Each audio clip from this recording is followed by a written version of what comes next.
اهلا بيكم. ازاي تكسب ثقة عملائك؟ معروفة ثقة العملاء في البراند يعني مبيعات اكتر، ومبيعات اكتر يعني فلوس اكتر.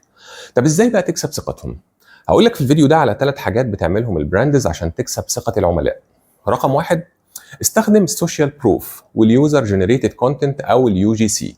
اهتم بنشر الريفيوز الايجابية عن منتجك او خدماتك، لان دايما الناس بتثق في الحاجة اللي شافت غيرها بيجربها وكانت تجربتهم معاها ايجابية. رقم 2، الانفلونسر ماركتنج.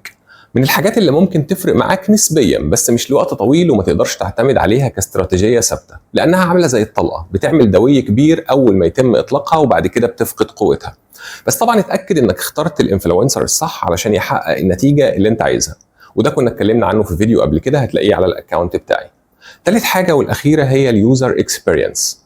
تجربة العميل من أول ما يتعرف على البراند بتاعك ولحد ما يشتري ويكمل معاك في خدمة ما بعد البيع، من أهم الحاجات اللي بتحدد إذا كنت هتقدر تكسب ثقته ولا هتفقده للأبد. دي كانت أهم 3 حاجات تقدر بيهم تكسب ثقة جمهورك، وعلشان تعرف أكتر اعمل لايك للفيديو واستناني الفيديو اللي جاي. دمتم بسعادة.